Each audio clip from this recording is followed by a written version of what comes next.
சகோதரர் பக்தர் சிங் அவர்களின் ஊழியத்திலிருந்து விடாய் துணிக்கேற்ற வார்த்தைகள் ஆகஸ்ட் மாதம் 27ஆம் தேதி.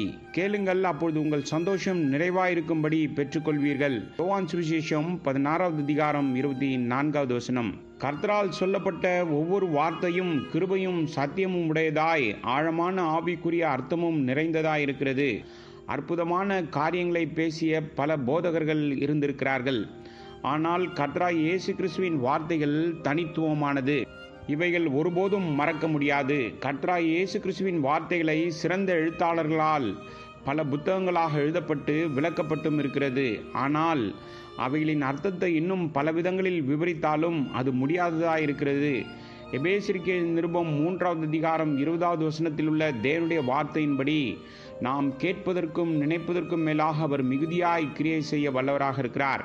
உதாரணமாக, ஒரு பாவி கர்த்தராய் இயேசு கிறிஸ்துவிடம் நடுக்கத்துடன் வந்து, ஆண்டவரே என்னை மன்னியும், என் பாவங்களுக்காக நான் வருந்துகிறேன் என்று சொல்லும்போது, ஆண்டவர் அப்படிப்பட்டவர்களை, என் மகனே, நான் உன் பாவங்களை மன்னிப்பது மட்டுமல்ல, என் முழு ராஜ்யத்தையும் உனக்கு தருவேன். உனக்கு என்ன தேவையோ அதை நீ என் கையிலிருந்து கேட்டு பெற்றுக்கொள் என்கிறார். நம்முடைய பிரச்சனை என்னவென்றால், நமக்கு எப்படி கேட்பது என்றே தெரியவில்லை.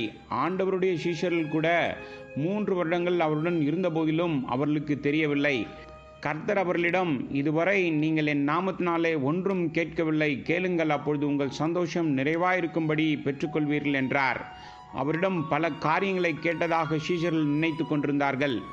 அவர்கள் மிகவும் மகிழ்ச்சியோடு திரும்பி, உம்முடைய நாமத்தினாலே இவைகள் எல்லாம் செய்ய முடிந்தது என்று மகிழ்ச்சியில் சூழ்ந்து அவரிடம் சொன்னார்கள்.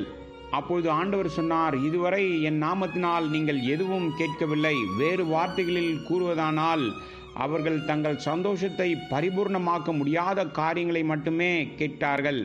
எனவே இப்போதே கேளுங்கள், கேட்டுக்கொண்டே இருக்க கற்றுக்கொள்ளுங்கள் என்று நம்முடைய ஆண்டவர் சொல்லிக் கொண்டிருந்தார். இதே பாடத்தை நாமும் கற்றுக்கொள்ள வேண்டும். எனவே தேவனிடம் எப்படி கேட்பது என்று இன்னும் நமக்கு தெரியவில்லை. நாம் கேட்க கற்றுக்கொள்ளும் போது நாம் கேட்பதற்கும் அல்லது நினைப்பதற்கும் அல்லது கற்பனை செய்வதற்கும் அதிகமாக நம்முடைய ஆண்டவர் நமக்கு தருவார்.